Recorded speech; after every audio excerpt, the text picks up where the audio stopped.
ने ऑपरेशन सिंदूर की जानकारी दी है।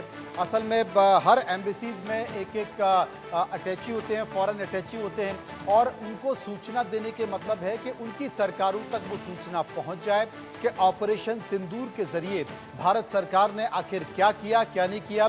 भारत हर बार इसी बात का जिक्र कर रहा है कि भारत का कोई ऐसा मकसद नहीं था कि किसी देश के सैन्य प्रतिष्ठान या वहां की जनता पर कोई भी हमला किया जाए या कोई नुकसान पहुंचाया जाए।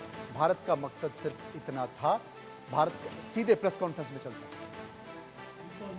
Led to this ceasefire. What was India's view on that, on mediation, and what did India convey to these countries? Okay, Jessica. Hi sir, this is Jessica Taneja for DD India. Now that both sides have agreed for stoppage of firing and military action, what will happen to the Indus Water Treaty? Because Pakistan has said that stopping of water will be considered as an act of war. What are your views on this? Kadambini.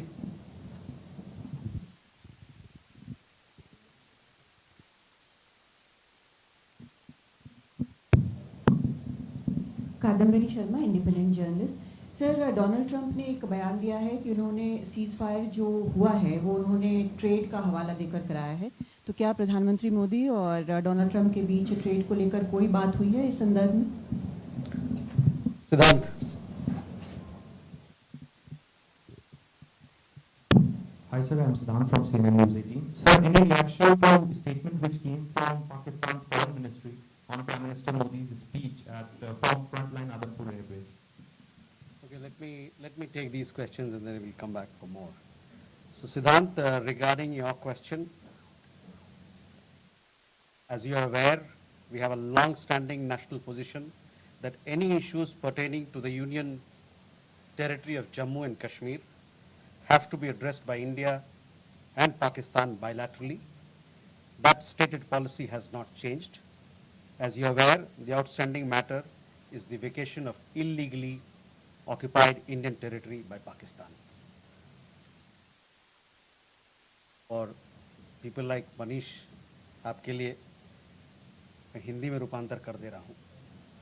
हमारा लंबे अरसे से यही राष्ट्रीय पक्ष रहा है कि भारतीय केंद्र शासित प्रदेश जम्मू और कश्मीर से संबंधित किसी भी मुद्दे को भारत और पाकिस्तान को द्विपक्षीय तरीके से ही हल करना है।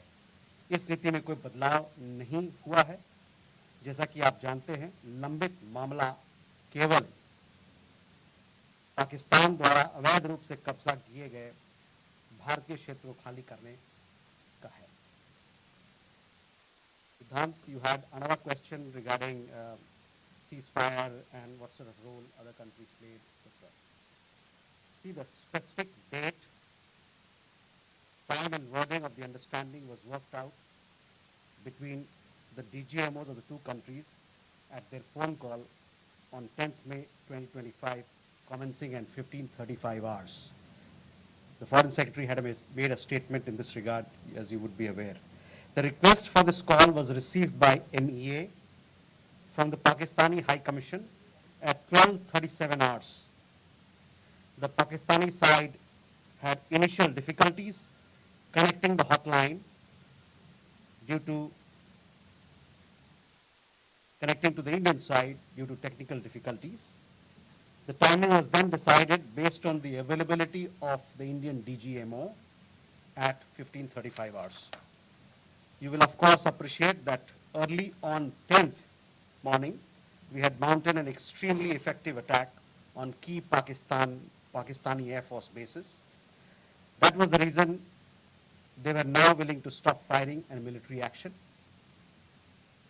Let me be clear, it was the force of Indian arms that compelled Pakistan to stop its firing. As regards conversations with other nations, the message from India was clear and consistent, and exactly the same message that we were conveying from public platforms was the one conveyed in private conversations. It was that India was responding to the 22nd April terrorist attack by targeting the terrorist infrastructure. However, if the Pakistani armed forces fire, Indian armed forces will fire back. If Pakistan stops, India will also stop. This was also the message that was conveyed to the Pakistani side at the time of the commencement of Operation Sindoor, which was not heeded to by the Pakistani side at that time. It is natural that many foreign leaders who heard this from us would have shared it with their Pakistani interlocutors. Jessica, you had a question on IWT. The other day you saw that after the CCS decision, this Indus Water Treaty has been put in abeyance. I would also like to take you back a little. The IWT, the Indus Water Treaty, was concluded in the spirit of goodwill and friendship as specified in the preamble of the treaty. However, Pakistan has held these principles in abeyance by its promotion of cross-border terrorism for several decades now.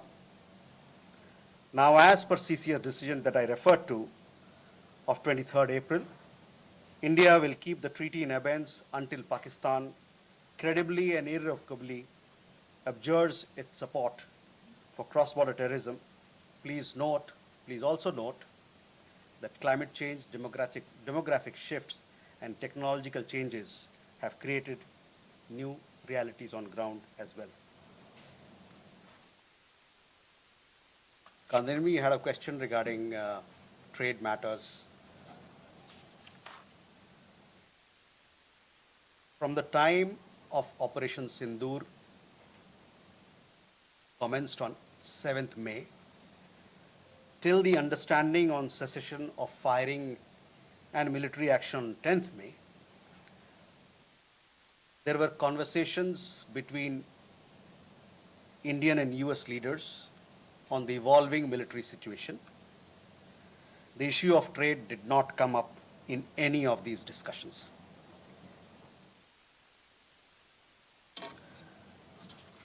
Siddhant, you had a question on the latest statement issued by the Pakistan Foreign Office. We have seen the statement made by the Pakistani side that a nation which has nurtured terrorism on an industrial scale should think that it can escape the consequences is fooling itself. The terrorist infrastructure sites that India destroyed were responsible not only for the deaths of Indians, but of many other innocents around the world. There is now a new normal. The sooner Pakistan gets it, the better it is. Shall we take more questions? Aditya?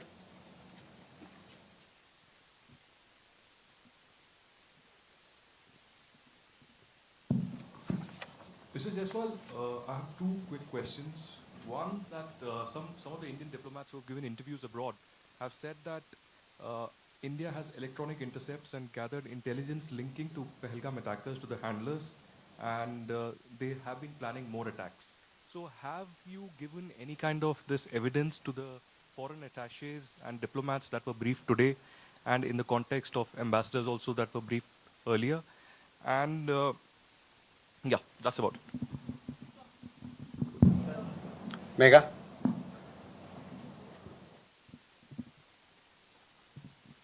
Good evening, sir. Megha from NewsAx. My question is that India, it's being reported, is going to be sending a team to the UNSC 1267 Sanctions Committee. The meeting is going to be held later in the week, and the purpose for it is to declare the TRF as a globally designated terrorist organization. If you could shed more light into this. Okay. Rishabh?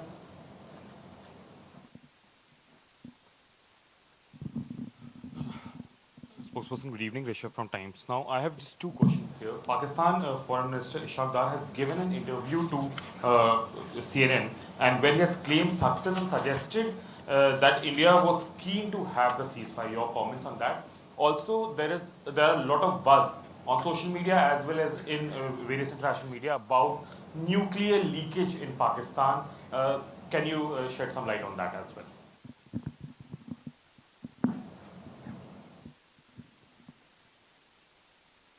Manas? This is Manas from PTI. US President Donald Trump, again, he claimed yesterday that he stopped a nuclear conflict between India and Pakistan. And, he stopped escalation and saved millions of lives through, by reaching out to both capitals. He even said that, in fact, he pressured India and Pakistan to just come forward for the cessation of hostilities, saying that if you don't do, then I will stop trade with both the countries. So can you please clarify whether he just reached out to us and asked us to stop? You have been maintaining that, in fact, the resolution was arrived at by the two DGMOs, but have you just protested at the US side for making these claims, which we consider are baseless? Okay, let me take these questions. First, Aditya, your question. We have had several rounds of briefings, and in these briefings, we have also shared with you the kind of linkage we see between the perpetrators of the attack of Pahalgam, in particular, the Resistance Front. Foreign Secretary in his statement also made very clear the kind of evidence that we see, and investigation is going on in this particular matter. You would have seen that TRF had taken responsibility, and then second time again, second day, twice they had taken responsibility, and thereafter, possibly at the behest of their handlers, they rolled it back. But TRF is one organization which is a front of the Lashkar-e-Taiba, and you would understand and perhaps be in the knowledge of it that we have been pursuing listing of TRF in the United Nations, by the United Nations Security Council, by the Sanctions Committee, UNSC 1267 Sanctions Committee. I'm not privy to what was shared 2 hours back, but for sure we'll update you on as to how the investigation progresses in this matter. MEA on UNSC 1267 Sanctions Committee. Yes, over the last 2 years or so, 23, 24, we have been sharing information with the United Nations Security Council, the monitoring team of the Sanctions Committee, as to why the terrorist TRF, which is the front for Lashkar-e-Taiba, should be listed as a terrorist entity. We will be also, in few days' time, we will be sharing more details in this regard, and hopefully Security Council 1267 monitoring team will take strong note of what we present, what we file, and take due action against that is required.